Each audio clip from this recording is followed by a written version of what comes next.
Head over to the brand new FriendoShop.com and get your latest Friendo merchandise. While you're there, use code FriendoFriday to get 20% off. And don't forget to pick up Don't Interrupt the Game t-shirt right now. FriendoShop.com.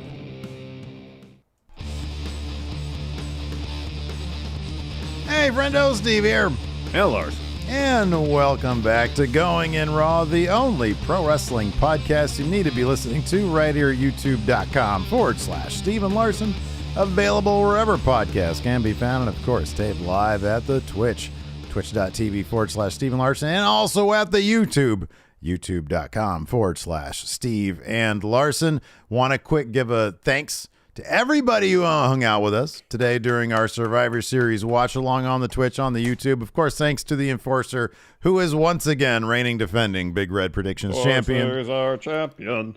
So yeah, thanks everybody for hanging out with us. We really appreciate it. Hopefully everybody had a really lovely Thanksgiving. Of course, Survivor Series being the Thanksgiving tradition. We had that tonight. And once again, man,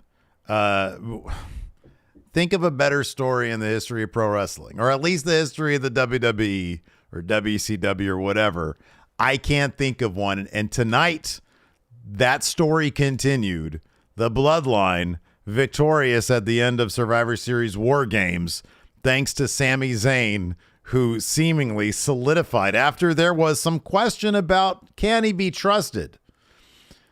Came through for the Bloodline and basically won the match for them, halting the ref's count after a stunner from Kevin Owens on Roman Reigns, and then laying out his brother, his best friend, with a haluva kick, and setting him up for Jey Uso. And Jey Uso hit the splash, got the pin and the win, and probably most importantly, most notably, a hug not just from Roman Reigns, but a fairly passionate hug from Jey Uso. Larson, this storyline continues to pay off with the emotions. What did you think of Survivor Series? Yeah, I mean, it was a stellar end to the bout. You know, kind of what preceded. We haven't talked about SmackDown yet. Honestly, I haven't even watched it. I haven't watched SmackDown yet, but I saw the clip. They rolled it a couple times during the show where backstage Kevin Owens walks up to Sami Zayn and essentially tells him, you need to turn on the Bloodline before they turn on you. And so Jey was eavesdropping on that conversation, confronted Sami about it. Sami said, no, I have not talked to anybody. Jey takes that information to Roman tonight, and Roman has Sami come to his locker room. And Roman asked Sami, did you talk to Kevin Owens? And Sami said, yes, I did. This is what we talked about. He was completely transparent, I think, with Roman. Yeah. And says, Owens said to me, you got to turn the Bloodline before they turn on you. And he says, I didn't tell Jey because he had a huge match. I didn't want that on his plate. And they had this kind of moment where they were both staring at each other. I think they were waiting for, especially Roman, who was waiting for Sami to offer up some sort of tell to indicate he might not be telling the truth, to look away, something like that. Sami didn't do that. He held his gaze at Roman. Didn't flinch, yeah. Didn't flinch in least. Roman held his gaze at Sami, and Roman gets up, says, Sami, I'm getting ahead of myself here, but this is all important stuff to set up the end of the match. Says, Sami, get up. Sami does. Gives him a hug. And as he's giving Sami a hug, the camera lingers on Roman. He's got a look on the face. It's like, okay, I know I got this guy with me, but the thought's been put into Sami's head to turn on the Bloodline. Roman's not going to allow himself to be turned on, right? To be betrayed. So even though Sami seemingly solidified his spot in the Bloodline tonight based on what he did, he and Jey seemingly are finally cool after Sami handed Jey the win there. It's still going to be a situation where Roman, at the slightest indication that he thinks that Sami is not loyal to the Bloodline, is going to beat the heck out of him. And no one's going to be more devastated about this, I feel like, at this juncture than Jey Uso. Yeah, I think that's where it has to be. And we've talked about this before many times. Jey, this was such a wonderful and necessary story beat. Jey had to be the one to fully embrace Sami before the turn happens. Now, that turn might Sammy has gone seemingly all in. He has done the last possible thing you can do. He's betrayed his own blood. He's betrayed his own blood. Now, it would not shock me, now that Sammy has reached the top of the mountain, to see the turn happen. There doesn't have to be a reason beyond Roman, maybe in the end, even though Sammy did all this, still doesn't trust him. Why? Because look at what Sammy just did to his best friend, to what is the closest thing he has to blood, Kevin Owens. That might signal to Roman, this guy can't be trusted because look what he just did to his family. I don't care how much he proclaims and pleads to us, and I don't care how many matches he wins for us or what good he does to us. Him turning on Kevin Owens might have been the thing that Roman will look at and say, this guy can't be trusted. And on top of that, Sammy doing that, sacrificing his family, leaves Sammy in such a lurch. This is and Jay being, like you just said, being the one most devastated because everything he's been through, and now he has opened himself up to Sami Zayn. That's good shit. And if we look forward, let's assume. We got Elimination Chamber coming up in Montreal. That's Sami Zayn's hometown. That's also where Kevin Owens is from. Oh, boy. If for example, the turn happens there, where Bloodline kick Sami out, Kevin Owens runs down, despite what Sami just did to him, and tried to save him from the beatdown from the Bloodline. You go to WrestleMania, if it is Sami and Kevin Owens against the Usos. We've seen the Usos, in their stories with the New Day, specifically the build-up to Kofi Mania, them reference the feud and also, the relationship between the Usos and the New Day. Speak about the Usos forfeiting their match so Big E and Xavier Woods could advance in the gauntlet match. Now, if Jay's in a situation where he's so tore up about Sami getting kicked out of the Bloodline, how is that going to affect his performance in a potential tag title bout against Sami and Kevin Owens at WrestleMania? Dude, the more we talk about it, the more we go on about it, we're really focused on this getting to WrestleMania. They're taking such a deliberate approach with this. I don't know that that's the end game. I think that the Bloodline might all, including Sami, might stand tall after Roman beats The Rock at WrestleMania. I don't know. I really don't. What I do know is that I would be kind of surprised if they opted to, because I know that the idea was, hey, they had planned on doing Kevin Owens, Sami Zayn earlier than this, but they caught on with something really good. At this point, there's you can definitely feel out your story beats in terms of how they're going and how well they're going, and should you milk it out more. It seems kind of obvious that there is a plan for all this set in place with specific story beats.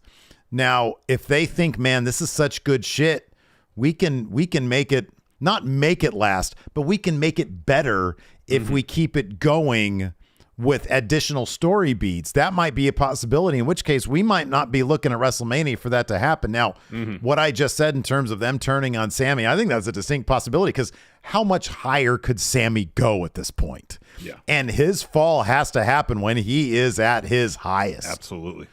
And Jay, having embraced him fully, that's got to be a thing too. Now, they might milk the Jay Sammy relationship, them being on the same page, because there's going to be some value out of that. They might milk that a little bit. I don't know where they can go, but I do think that there are avenues they can go that might deviate from the original plan. But this is really, really good stuff. Yeah. And clearly there's a lot of thought and care being put into it. Obviously, yeah. And Sami Zayn, I mean, just in that the bit with him and Roman meeting, I mean, dude, I know I've heard people talk about it. I think it's out of the realm of possibility because of how show business politics work. But he's putting in phenomenal television acting work. I know. Just phenomenal stuff. And you love to see it because he is one of the best performers they have. all around, but it also brings out the best in everybody. I mean, the entirety of this of the WarGames match, the main event with him and Jay and Roman saying, no, Jimmy, you don't go out now. Sammy, you go, because he wants to see those two work together, some team building exercise. It was fun. And then with Jay accidentally kicking Sammy accidentally and being cool with it. And Sammy taking it and still putting himself on the line, still getting Jay out of those situations, not reciprocating with the pettiness, but saying, hey, I got you. He said that in the ring. I got you. And Jay hitting that pin, getting the win. Jay getting the win. Main event Jay. And embracing Sammy. Yeah, this good is stuff. It's really good stuff. We walked into that meeting with Roman. I was like, man, this is just anxiety stuff. This is good. This is great storytelling. And it's going to be the same thing on Friday. Luckily on Friday, it's not going to be on FS1. Actually, it is going to be at FS1. Oh, is it really? Oh, yeah, I didn't know. It is. Oh, no. It is. Well, hopefully whatever dramatic story beat that happens to open the show won't be preempted by college football. Speaking of SmackDown, yes, I haven't watched it yet, but apparently Becky Lynch's return was preempted by college football. She did end up joining Team Bianca on SmackDown and got her team the win after a crazy spot. A leg drop off the top of the cage that put Dakota Kai and Io Shirai through a couple tables, and she got the win there. Both WarGames matches were awesome. They were fantastic. They were phenomenal. The women's WarGames match was phenomenal. It was so much fun. Everybody got a lot of great shit in. Io got Nikki Cross had a crossbody from the top as well. Io had a ton of great stuff. Everybody, Mia Yim had a phenomenal performance. Yes. Rhea, everybody had some great shit. But yeah, Becky and Bianca working in tandem. The callback to SummerSlam stuff, where Bayley tries to get Becky off the top, and she lands into a KOD instead, and then Becky comes off the top and gets the rest of Damage Control for the pin. Was just great stuff. It was really good. We also have a brand new United States champion. This is going to be a bit of a point of contention, I think, for both of us, man. Yeah. So Austin Theory won his triple threat match against Seth Rollins and Bobby Lashley. Now we know they've been trying to build up Austin Theory, and I think they've been doing a pretty darn good job of it. In terms of the method that he won tonight, I don't know that is the way to go. I'm giving the WWE, I'm giving Triple H a lot of benefit of the doubt here. So I'm curious to see where this is going to go next. But go ahead. Let's set up what happened for the finish. So Seth was going for his superplex Falcon Arrow combo. So he hits the superplex, gets Theory up for the Falcon Arrow. Lashley spears Seth. And in the process, Seth more or less suplexes Austin Theory. And so here's the thing. Now, if it's a situation where Theory is... because it's not exactly how it played out. That Theory landed on Seth on impact and then just kind of accidentally got the cover and therefore the win. Or is it a situation, are we supposed to interpret this as Theory saw an opportunity, rolled over, because he did have to roll over on Seth to cover him. It wasn't like he landed right on top of him. Did Theory, in rolling over on Seth, get the pin there, show that he's being more thoughtful and deliberate and tactical with his approach as opposed to the Theory of before? The timing of it and the execution of the finish leaves it up quite a bit to interpretation. And because of that, it's easy to think, Austin Theory lucked into a win, which doesn't really seem to fall in line with how they've been booking him of late. Now, if that wasn't the intention, it kind of felt like Theory needed to give that a little bit more of a beat before rolling over to put his arm on top of Seth. Because it kind of seemed like, he just didn't land on Seth as he was supposed to, so he kind of hurried and got his arm over him. Regardless. Because if it's the former, it's essentially a fluke win. Yeah, there's a big difference between opportunistic. If they're trying to make him Edge 2005 or 2006 Edge, you know, and he's able to take advantage, hey, okay, that's smart. If he's and you're right, it's all in the execution. I'm sort of curious what chat thinks about how that finish went down, or in the YouTube comments, let us know what you guys think, if that was supposed to be an Austin Theory opportunistic win, or if it was he just sort of fell on Seth as Seth got hit. Yeah. And he won, and now he's going to do like the Daniel Bryan thing where, you know, the dude cashes in on a couple of beat up guys and he claims to be like the best wrestler out of all of them. Yeah. I don't know that's real progression for Austin Theory. If he's going to be the guy who lucks into winning and then claims to be this, you know, a 4-dimensional chess guy, you know? Yeah. Yeah. Yeah, I don't know.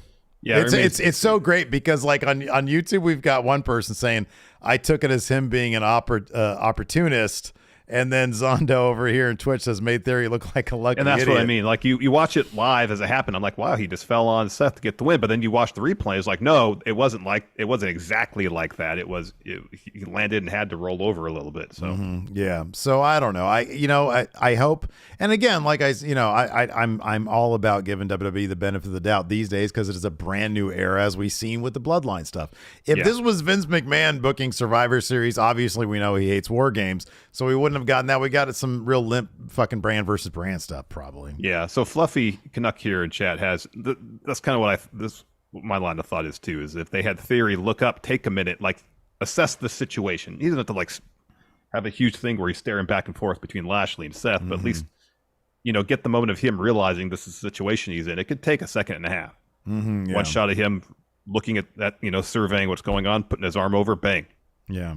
You know, then it's crystal clear what's going on here. Yeah. But yeah. So it remains to be seen how he's going to be sort of written on Monday, I guess, and we'll find out some more there. But yeah, we'll see about that. Anyways, before we get into the actual recap, Larson, you want to pay some bills? Let's do it. All right, here we go. Let's see here. Scroll over here. All right, here we go. Let's take a quick break here to get a word from our sponsor, ExpressVPN. So we've spoken about the importance of using a VPN to protect your online security, but choosing a VPN you can trust is just as important. Yeah, trust is very important. And, you know, we trust the brands we recommend here on the show. And after using it for a while, I can say that ExpressVPN is the best VPN out there. You know, because here's the thing. There's like a lot of cheap or free VPNs out there that actually make money off selling your data to advertisers. Whoa. But ExpressVPN doesn't do that. They don't log your online activity. In fact, they've developed trusted server technology that makes their VPN servers incapable of storing your data. Did you say incapable? I said incapable. You heard me. Wow, incapable. Yeah, ExpressVPN is fast, too, because it now uses Lightway. That's the Lightway sound Steve did there. A new VPN protocol that makes user speeds faster than ever. So fast, in fact, thank you, I can stream HD video with zero buffering. Thank you. ExpressVPN is also extremely easy to use. You just got to fire up the app. You tap one button, and you're connected. That's right. So protect yourself with the VPN that we use and trust. Use our link at expressvpn.com/GIR today. Get an extra 3 months free on a 1-year package. That's expressvpn.com/GIR. Visit expressvpn.com/GIR to learn more. All right, I'm going to go let my cat in because she's scratching at my door. She wants to know more about ExpressVPN. All right. She wants to know about Lightway. Lightway. All right. While Steve is letting his cat in, hey, if you're watching this on the YouTube, give us a like, a thumbs up, hit the subscribe button, notify bell. Yeah. Show kicked off. Women's WarGames match. Bianca, Belair, Dakota Kai, the first two to start. I'll just kind of do a brief recap of what happened before the bell. These WarGames matches I always kind of forget the match doesn't actually start until everybody's in the ring. It's kind of comical the way they do it because it's like there's so much match and then the match actually starts. So, officially begins. So Bianca, Dakota started, then Io was next, then Asuka. We had a good bit between Asuka and Io. they squared off for a little bit. Nikki Cross is next. She brings in some kendo sticks and trash can lids, not the garbage cans though. Alexa Bliss is in next. And that was a 3-minute stretch between entrance. Nikki hits a crossbody off the top of the cage. Bayley is next to enter, and she brings in some ladders and tables. Mia Yim is next. She brings in the trash cans. And then there's a point where everybody kind of is laid out because there's like 4, I think, superplexes that have been hit. Rhea comes in next and starts wrecking everybody. Then Becky's in last. Bell rings. Match officially begins. Yeah. There's a good bit harkening back to NXT WarGames where Io did that great spot where she put the trash can over and leapt off the top of the cage. Becky puts a trash can on Io, throws Nikki into her, and then hits a leg drop off the second rope. Right. Got a showdown between Bayley and Becky after that. Rhea spent a lot of this match wrecking everybody, even after she got misted by Asuka. She sold that for a bit, back to wrecking everybody. So they really booked her in. Sorry, I don't mean to interrupt. No problem. They really booked her and Mia Yim. They made sure everybody had a really good spot, but Mia went on a particular run. Rhea went on a big run. They were able to focus on everybody. I really like that about this. Yeah, match. Everybody got a chance to have the spotlight. So the finish saw Bianca and Becky. They have a stare down with damage control. So Bianca's looking for a KOD on Dakota. Dakota escapes that, so then Becky hits Dakota with a manhandle slam. Then Becky's looking for a manhandle slam on Io. Io escapes that. Bianca hits her with the KOD. So that's when Bianca puts Io and Dakota on the table. Becky climbs to the top of the cage. Bianca then KODs Bayley into the wall of the cage. It was pretty cool, yeah. Yeah, and that's when Becky hits that leg drop off the top. That puts Io and Dakota through the table to get the win. There's a lot of really cool stuff in this match. Oh, stellar, yeah. Yeah, just it was really fantastic stuff. And just absolutely fantastic stuff. I love this here from our chat too. YouTube, Marty S says, love that they mentioned Dakota Kai's history in WarGames with Tegan Knox. You have to appreciate these days that they just reference their own history as much as possible. It's a simple thing that should have been a no-brainer. I know. It just didn't happen. I know. It's the thing where they want to be like the Marvel of the wrestling world, and yet they don't talk about this vast world that they've built. Or they didn't, at least. Now they do. I like this too. White Brownie here points out Rhea carrying Io to the back after the match, being very wholesome. I had not noticed that, but that is great. Yeah, that is awesome. Yeah. We're going to talk about speaking of Rhea Ripley, we're going to talk about her and Dominic's trip to the Casa de Mysterio on Thanksgiving tomorrow on our SmackDown. Monday. I'm sorry, God, I keep on thinking today's Sunday, but I'm going to wake up tomorrow and be like, I got a whole day to do whatever I want. Sit around, watch football, whatever you want to do. It's going to feel great. So anyways, after that match, we had Jay Uso sitting next to Roman. He's about to snitch. He says, hey, look, man, ever since Sammy's been around, I knew he couldn't be trusted. He said, Sammy's the reason we lost on Friday night. He says, I saw Sammy and Kevin talking before the match, and Sammy lied to me about it. He says, the only reason I didn't get Sammy in the moment is because you didn't give the order. He says, what are we going to do about this? And Roman just sits there and he simmers and he thinks. He says, you know what you're going to do, Jay? You're going to go out there. You're going to be the right-hand man. You're going to be main event Jay, and I'll take care of everything else. He says, I'm going to look him in the eye, man to man, and I'll know if he's telling the truth. And then they hug. Jay leaves, and Roman tells Heyman, bring me Sami Zayn. Next up, we had Finn Balor taking on AJ Styles. Oh, talk about referencing history. Yeah. Michael Cole brought up Bullet Club, Apollo 55. Yeah. Which, Vince McMahon, Apollo, don't talk. People are going to be confused. They'll think it's Apollo Crews. And the IWGP Junior Heavyweight Championship. Yeah. And I really did like during this match that Finn and AJ referenced each other. Like Finn tried to do Styles Clash. He did do to Ushigoroshi, which is a move AJ Styles uses a lot. There was a moment where they both hit Pele kicks back to back. Right, yeah. On each other. Yeah. Early on, AJ is working over Finn's leg. Finn is working over AJ's lower back. That kind of comes into play later. At one point, towards the end, actually, because AJ is really cranking on the calf crusher, and you think Finn's going to tap because his leg has been wrecked for most of the match. And then AJ just cranks too far back, so his head's too close to the mat, so Finn can grab it and smash AJ's head against the mat to get out of the move. That was actually right towards the finish, because after that, AJ hits a phenomenal forearm to get the win. As they were making their entrances, I was thinking about it. Because what's the one issue that the OC always had they could never overcome? Rhea Ripley, who was not ringside with Finn Balor. Rhea Ripley. Exactly. Yeah. So at that moment, I was like, oh, AJ's totally going to win this. And AJ totally won this. I should have put 5 confidence points on AJ winning this. I don't think any of that would have mattered. I know it did, just for my own, like, hey, I figured that one out. We still got destroyed by the Enforcer this time. Exactly. Now, if you want to talk channel points, there you go. Because this was actually fairly split in our channel points. This was definitely like not one that was a lock. I just figured at some point Judgment Day should get an actual win. I know. Because they tend to do this. Like they can strut around. And I mean, look, the OC I think sort of needed this win more than Judgment Day. Did. Oh yeah, because Judgment Day won at Crown Royal. They won at Crown Royal. And Judgment Day will still be able to walk around with their chests, puffed out, saying, "Oh, we still run this place." And who knows where this will lead. It'd be fun if they did an actual elimination match, on a post-Survivor Series Raw or something, or SmackDown. That'd be pretty great. Because I think that was missing from this. I saw a lot of chatter on Twitter from people missing the elimination stuff. But yeah, no, this is a really fun match. And yeah, I don't know if this feud is over or not. I think there's probably still plenty they can mine from this, to be honest with you.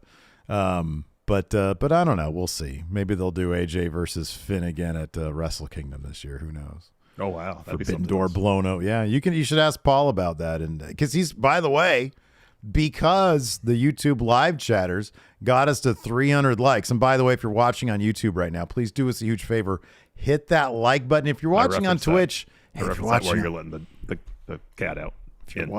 If you're watching on Twitch, head over to YouTube also and smash that like button. Then just head back over to Twitch. Oh, you could do that, yeah. Helps us out quite a bit. But because they were so awesome over there, all our chatters are great. We got, after the WWE press conference at the end of this show, we got Paul calling in to give his thoughts on Survivor Series. It'd be interesting if Triple H was talking to WWE Media Scrum and then on the phone with me too. Well, by the time we're done here, I'd assume, but I don't know. Also, maybe he's really happy about the show and very talkative tonight. So here's the thing. I was texting him earlier because I was thinking this might happen. The press conference is pre-taped. Don't tell anybody. Don't tell anybody. We don't do scoops here. We don't do scoops here. I don't think that's true. I think probably do scoops. I doubt it's pre-taped. Anyways, let's move on. What happened next? Next, we had Shotzi versus Ronda Rousey.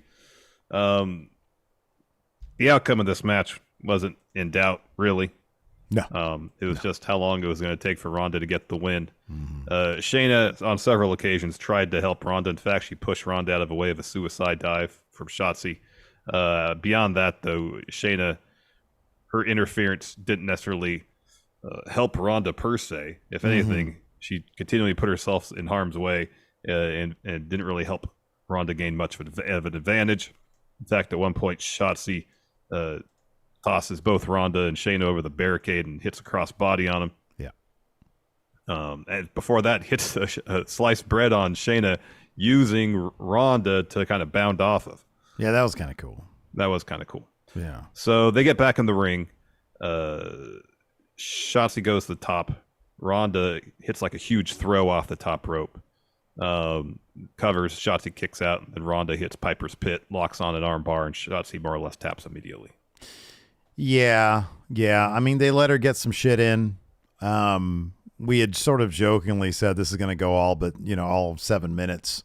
I think on either our predictions or one of our lead-in shows. Yeah, and it went a bit longer than 7 minutes. It went 7 minutes and 14 seconds because we did a thing. Yeah, I mean, I figured this is a good way. We know that Triple H likes Shotzi, and I think it's not a terrible idea to sort of introduce her into a main event scene, bring her back down. They were honest to God, they need a women's mid-card title at this point. Hell, one for SmackDown, one for Raw. I mean, hell, Asuka and Io Shirai alone should be feuding over a women's mid-card title, because how is that not a WrestleMania match? That'd be phenomenal. I know. Every time they get in the ring, and tonight was no difference in women's war game. Like Asuka was just lighting up. Io was phenomenal. It was great stuff. Yeah. But anyways, I lost track. I don't even know what I was talking about. What was I talking about? Shotzi and Ronda. Yeah. Oh yeah. They let Shotzi get some shit in. Yeah.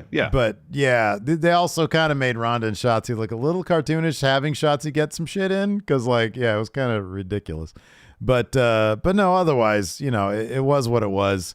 And I get the feeling they're going to use this to sort of try to build Shotzi back up. Mm-hmm. I mean, I don't know if they do Money in the Bank at WrestleMania, it might be too soon, but maybe Money in the Bank June or July. If they do a good job with this, maybe they can build Shotzi up to that point. Yeah. Of being a Money in the Bank winner at some point. Yeah, totally. After that, we had Sammy. He enters Roman's locker room. And Roman asks Sammy, "Hey, how you feeling?" And Sammy says, "I feel great. It's a big night for the bloodline." And Roman says, "Yeah, it is. Were you talking to Kevin Owens on Friday?" And Sammy says, "Yeah, I talked to him." And then Roman says, "Why did you lie to Jay?" And Sammy says, "I have withheld some info. I lied to Jay because he had a huge match. In fact, the advantage for WarGames tonight was on the line. Jay already had trouble trusting me. I didn't want to put that on his plate. And really, I didn't really do much talking. Kevin Owens talked to me. He said what he said, and he left." And Roman asks him, "Well, what did he say?"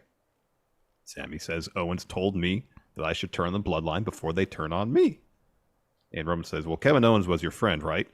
Yeah, you need to understand, though, that this is my family. This is my blood, and I need you to look me in the eyes. I need to know if you're with us or if you're going to stab us in the back." And Sammy says, "I'm with you. There are 5 people that are allowed to walk into this room. You, the Usos, Solo. Sorry. There are 5 people allowed to walk in this room. The Usos, Solo, Paul Heyman, and myself. And that means the world to me." He's getting super emotional at this point. Yeah, he says that you took me in as a member of the family. I won't let you down tonight. I'm with the bloodline. And that's when they stare at each other. No flinching. No one blinks. Roman has a little smile, though. He gets a little smirk, Yeah. And he stands up, tells Sammy to get up, smiles, says, "Let's do it," and hugs him. Yeah. I think despite it all, I think Roman understands. I don't think he can trust Sammy.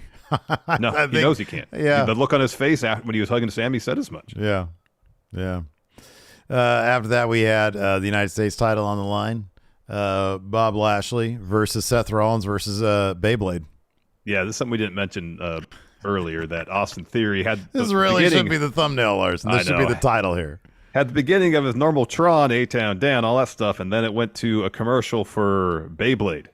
So, no, it didn't cut to a commercial of Beyblade. No. So you guys Tron. Understand what we're saying. His Tron was Beyblade commercial. That's what I was trying to say, yes. And you can see it cuts to like a close-up of Theory, and right next to him it says "some assembly required." Yeah.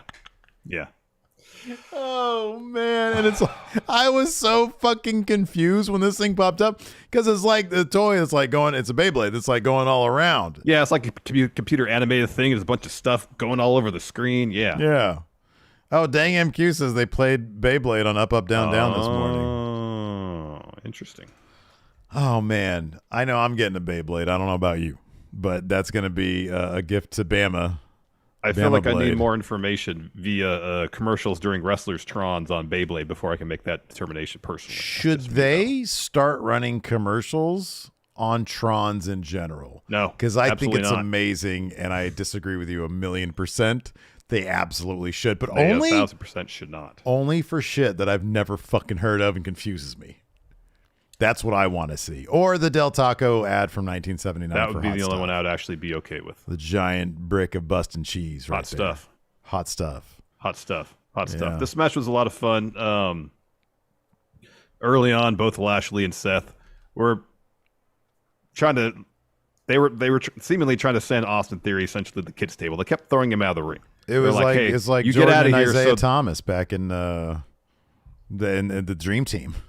Yeah. It was what Isaiah Thomas did to Jordan in the All-Star game. Yeah, and then what Jordan did to Isaiah Thomas, they kept him off the Dream Team. Yeah. Oh, man. What did he say? When I looked at that, I fit the requirements or something like that? I met the criteria. I met the criteria. Is what Isaiah said. Yeah. Oh man. So, anyways, eventually Austin Theory got some stuff in. At one point, Lashley throws Theory into the timekeeper area. Hearkening back to what we saw, I think, last week on Raw. Theory again tries to hit Lashley with the chair. Lashley blocks. Tries to ram Theory into the ring post. Theory escapes and tries to push Lashley in the ring post. Lashley blocks that. Seth ends up hitting Lashley with a jumping knee off the apron. Down towards the finish. So Seth misses a Phoenix Splash. Theory throws him out of the ring, hits Lashley with a rolling blockbuster, looks for A-Town. Down. Lashley escapes that, puts on the Hurt Lock. So Theory tries the Brock pin at Crown Jewel. Where that was a cool reference there, yeah. To do the roll-up. Seth breaks that up with a Frog Splash. Gets a 2 on Lashley. So Theory is looking for a pedigree on Seth. Seth escapes that. Lashley puts both of them in the Hurt Lock. Oh, sick. I was totally hoping that'd be the finish of the match because that'd have been awesome. That'd have been amazing. And I had like a couple 100 points on Bobby Lashley in the channel points. Same. So then Theory and Seth, they both kind of drive Lashley to the corner to break it up. A little bit later on, Seth jumps off Theory to hit a stomp on Lashley. So then Theory tries to throw Seth out of the ring, but instead Seth kind of like reverses it and ends up hitting a superplex on Theory. He's looking for the Falcon Arrow afterwards, and that's when Lashley hits the spear on Seth. Yeah. And then Theory, whether it was luck or strategy, gets the arm over on Seth to get the win. He's the new U.S. champ. Looking forward to seeing what they do with that tomorrow. Yeah, because this is when we were talking about this, I was like, if Seth wins, he should view Theory as a threat, not hey, you just landed on me. Yeah. So yeah, and I know if the thing is that I'm not saying they have to book it to the way I want it. I'm just saying, but if like, the it would have intent, made sense. but I think the idea of the change in Theory's booking is that he's supposed to be, or at least he views himself as a threat. Yeah, sure. And I think based on, well, if you kind of disregard the Lashley segment on Raw last week, I think the idea is, no, I guess you can't disregard that though, because I think he views himself as a threat, but still to Lashley, not a threat at all. Yeah, Theory's not a threat to Lashley whatsoever. Yeah. And in fact, tonight, when he had Lashley up for a Baytown down, what did Lashley do? He was able to get out of it and almost put the Hurt Lock back on. Yeah. So I don't remember where I was going with that, but I guess if the idea is Theory is a threat basically solely in his own mind, whether this was luck or this was strategy, it fits into that because, he could hold the title, say, look, I beat two of the top superstars here on Raw, and now I'm U.S. champion. Then Lashley and Seth come out like, well, did you really beat us? Dude, they're going to need to pull the trigger on a big win for Austin Theory. And I don't know if that's Bobby Lashley. I think at this juncture, it seems like it will be Lashley. It shouldn't be Seth Rollins. Seth Rollins should be challenging Roman. He should be one of the very few people, including Cody, who should be challenging Roman for that. I kind of feel like it. Seth is he's like up there in terms of like the most over acts in the company. It's like Seth Rollins at, I don't know, number 2 to Sami Zayn, like Seth is so over right now. But then when Cody comes back, he's going to be massively popular too, because he's amazing. After that, I do not remember this because I probably left the room. So you Jay were stepped to Roman. Yes. Okay. Yeah, he just comes up to Roman and he just asks Roman, well, what does Sammy say? And Roman says, I looked Sam in the eye and I saw what I needed to see. And then we got the men's WarGames match. And again, I'll just run through the order of how people got in the ring. So Butch and Jey Uso were in to start. Ridge is in next. And then he and Butch start messing with Jay's supposedly broken wrist. Then Jimmy's was supposed to come in next, and Roman goes, no. Sammy, you go next. You do that. So Sammy's like, I really don't want to go into this cage. He's hesitant, man. He's hesitant. He slow walked his way there. And but Ridge, it ended up working out, though, here. because it gave Jay an opportunity to kind of recover a little bit and allow Sammy like a clear path to getting into the cage. Yeah. So whether that was cowardice on Sammy's part or strategy, I mean, I'm sure regardless what the real motivation was, Sammy will say the latter, strategy. End up working out for Jay to a certain degree. But at one point they start arguing. And so then Butch hits him with a moonsault. Drew McIntyre's in next. He goes on a run. Then Jimmy is next. He brings him in a bunch of tables. And there's an argument between Jay and Sammy about setting up tables. And then Jimmy has to step in to kind of mediate it. Kevin Owens is next. He puts some chairs in the ring. He just starts hitting the Usos with chairs a bunch of times. Solo Sikoa's in. He and Kevin Owens have a nice bit where they're kind of having a showdown between the rings where that steel strip is. Owens is looking for a powerbomb on that. Solo backdrops him on the steel instead. Sheamus is in next. Sammy's trying to keep him out of the cage. Instead, Sheamus just muscles the door open, hits Sammy with it. He just goes on a tear. Hits Solo with an air raid crash off the second rope. Roman's in last. Match actually starts now. So we get our customary WarGames stare down. One team's in one ring, one team's in the other ring. But this is interesting. The West Side Story bit, yeah. Yeah, nobody's doing that. So this is interesting. So Roman helps Jay up because he's selling the effects of the match he's been in. Jimmy helps up Sammy, but then as soon as he helps up Sammy, he collapses. So Sammy helps up Jimmy. Yeah. I mean, I'm sure these little details aren't accidental. Well, no, and there's also everybody including Sammy, head to toe in red except for Roman. Roman is wearing his usual black pants, but on his arm is his red wristband gauntlet thing. Everybody's just an extension. Everybody's a limb for Roman. Because he's got the red on his arm. Everybody else is doing. They're all just his arms. They're all just his limbs. And I love that shit. Earlier, also, he forgot to mention Seth was wearing a shout out to the white Power Ranger, played by, what is his name? Jason David Frank? Is that his name? I think so. Yeah. And he passed away earlier this week. And so that was a nice touch. And what's the name of the lady who sang Flashdance? Oh, Irene Cara. So I have no idea if this is just coincidence or not, but there is a spot during the men's war games when Sammy did what looked like the Flashdance, sort of one of the elements of the dance from Flashdance. Yeah. And I have no idea if that was a shout out. Kind of looked like it. I don't know either. Yeah. So getting back to it, we had to stare down. Eventually the Brawling Brutes team get into the ring of the Bloodline is. Bunch of fighting happens. Roman starts wrecking everybody. He looks for a spear on Sheamus. Instead, Sheamus hits him with the knee. He's looking for the 10 beats, but then Roman resists enough that members of the Bloodline try to help him out. Well, members of Sheamus's team get involved. And so there's like a brawl happening around Roman and Sheamus. And then eventually that leads to everybody on the face team hitting 10 beats on someone on the Bloodline. That was a cool bit right there. That was cool. Everybody's wildly off beat, but whatever. Hey, it's the idea. So then Jay accidentally super kicks Sammy. He didn't seem too torp about it either. No, in fact, Jimmy was like giving him shit for not feeling more tore up about it. Yeah. So then the Usos hit Butch with a 1D off the top. Ridge breaks up the pin, and then Ridge gets super kicked by the Usos. Roman spears him through the table. A little bit later on, Drew is looking to hit a powerbomb on Roman through a table. Solo super kicks Drew, puts Drew through the table with an Uranagi. Owens hits Solo with a stunner.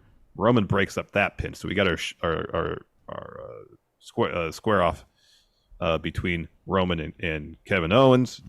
Owens looks for a stunner. Roman escapes that. Roman hits a Superman punch, looks for a spear. Instead, Owens counters with a super kick, follows with a pop-up powerbomb, hits the stunner. The refs make the count 1, 2.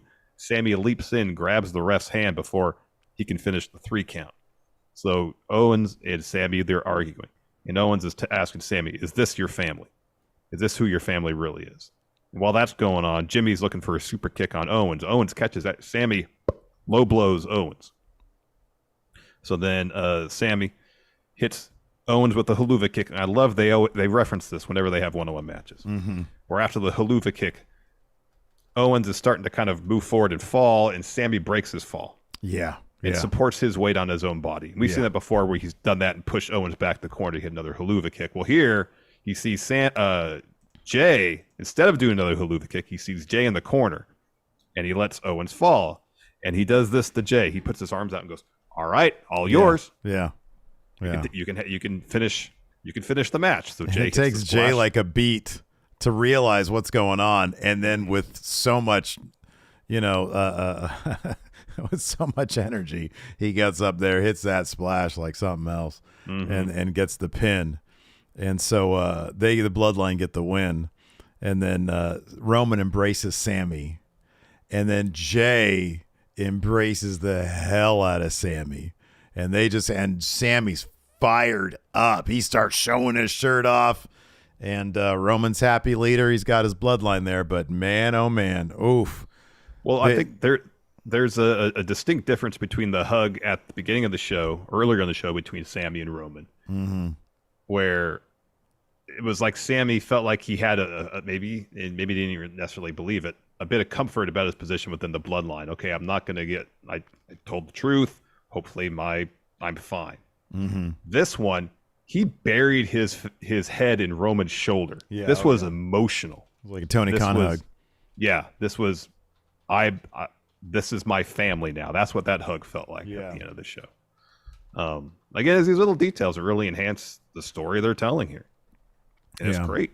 Yeah, absolutely.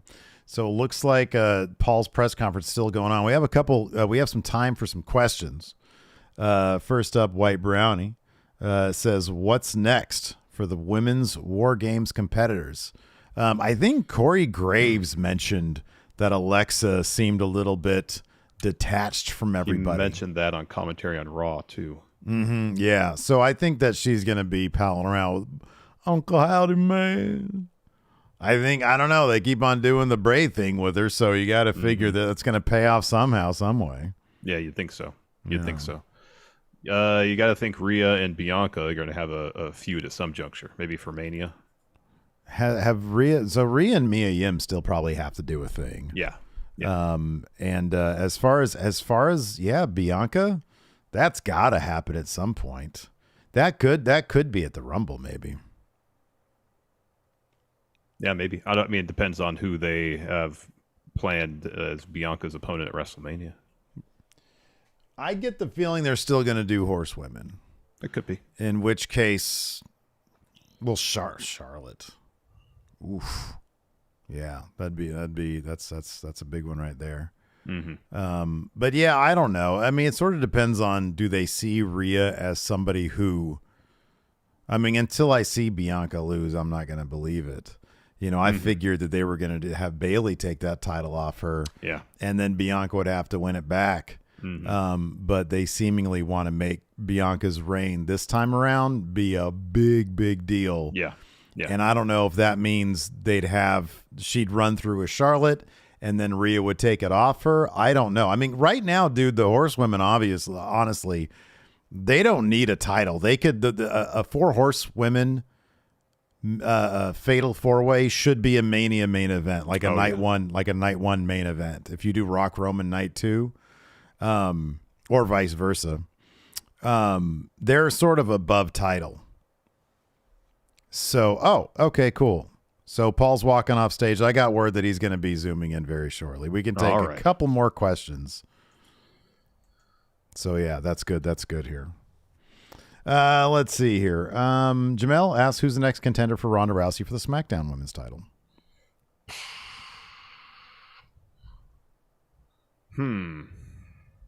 Raquel. She's already beat Raquel.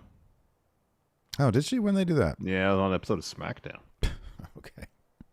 I don't know. She should target the tag titles at this point. Who's got the tag titles right now? Still Damage Control. Damage Control has them. They're kind of easy pickings. They lose a lot. True World Order says the Bloodline story is the best wrestling storyline since, in my opinion, Ciampa Gargano. Yeah. Yeah. But I honestly think this is I think we're in the middle of maybe the best story we've ever seen in wrestling. I know there's plenty of there may be some shit back in the Bruno Sammartino and Stan Hansen, sure. Dude broke his neck or whatever. Yeah. But Larry Zbyszko and Sammartino's back. But even back then, TV was so different. Yeah. In terms of, in terms of telling stories. in terms of like modern day television presentation, I have no idea if there's anything better than this. I really don't. This has been so good. It's been really good. And I don't mean to, obviously there's some recency bias maybe at play, but god dang, this has been so good. You can point to every story beat. It's just like, man. And they introduced Sammy into the bloodline at like the perfect time when they had the danger of maybe, all right, what are we going to do now? Is this going to get stale? No, you're absolutely right. Yeah. It breathed so much new life in the bloodline. Yeah. All right. So are you ready? You ready to do this, man? We got all the likes. We got the engagement. And what am I people supposed to ask out there about again? The floor is yours, man. I thought there was something specific I was supposed to ask him about. I think you were gonna ask. What was it gonna be? Come on, you knew what it was gonna be. It was gonna be. I know the question I have for him, but there's something else I was supposed to talk to him about. Oh, dude, listen. This is you shouldering this burden. I got it. This is you shouldering this burden. All right, let's get him in here. I think he had a really nice velvet jacket on. I think he's back to his normal attire. I think he's just, but we'll see. Anyways, what, Mr. Dope? I'm gonna do some paperwork. I've got some paperwork over here. Of course, you do that. Yeah, of course. All right, so here we go. Hello. This is the game. Hi, Triple H. Hello, Steve. How you doing? What a phenomenal pay-per-view this was. Survivors Don't Interrupt. By the way, right now, I'm going to help you guys out a little bit. I'm a big star. Everybody loves me. I'm atop of the world right now because I just did a pay-per-view that's like everybody's saying 50 times better than that pissant AEW pay-per-view they did last weekend. It was crap, right? But right now, friendoshop.com, Don't Interrupt the Game t-shirt. You can get that. Use Friendo Friday, 20% off. Now, here's the bigger deal. This is okay. Don't interrupt me while I'm saying this because it's a big deal.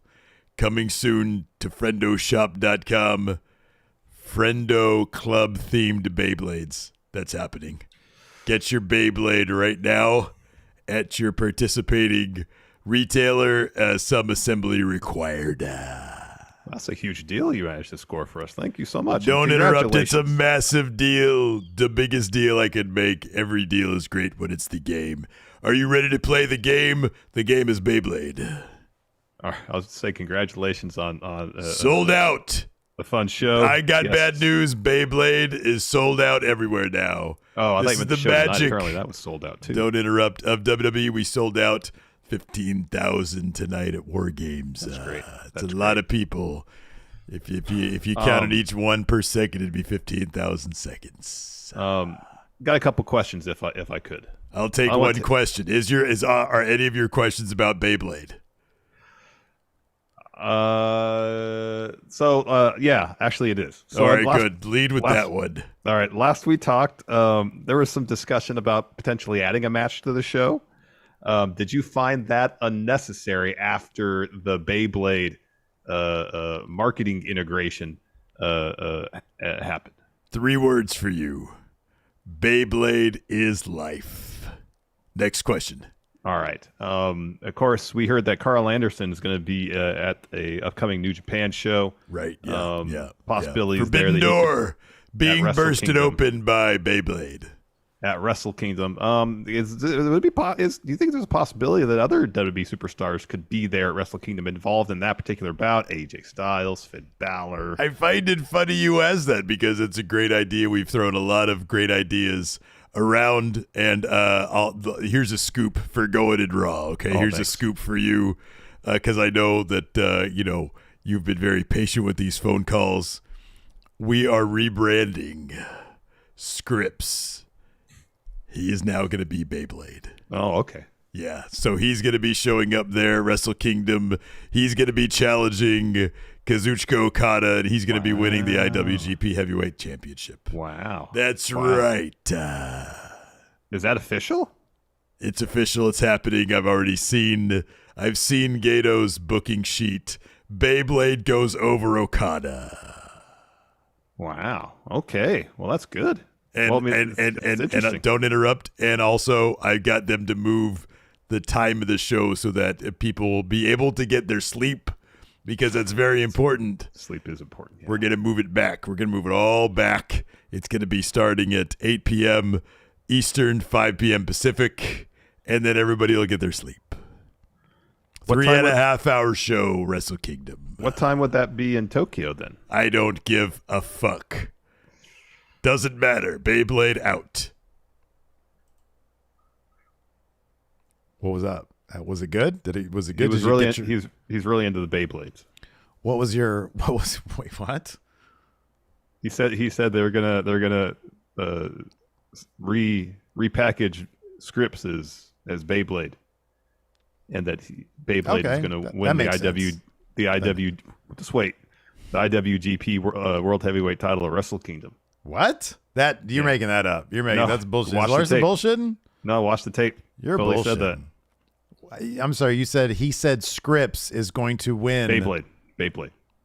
The IWGP title off of, who is the champion now? Is it? Well, Jay White is currently, but he said that Beyblade was going to beat Okada for it. But maybe there's a story beat happening at Wrestle Kingdom. I don't know. I asked him about Finn Balor and AJ Styles being at Wrestle Kingdom. Yeah, is that happening? That was the answer. He didn't. He just talked about Beyblade. We don't know. He just talked about Beyblade. Yeah. I also tried to ask him about why the sixth match didn't happen, but I did it in the way they incorporated Beyblade, so it was totally fine. Look at you, moving quick on your feet. Look at that. But you didn't get the answer you wanted? Okay. Well, you know what, man? He seemed like he's in a good mood. Oh, he was on top of the world. I'm on top of the world because we just got a super chat from Craig. Said, "Oi, fellas, thanks for all the years of entertainment. You're both gorgeous humans." Thank you, Craig. Thank you so much. I can't think of a better super chat to go out on, so we're going to go out on that. Thanks, everybody, for tuning in. We totally appreciate it. Thanks to our sponsor, ExpressVPN. Go to expressvpn.com/GIR. You too can check out lightweight technology. That's the sound. Till next time, we'll talk to you later. Goodbye.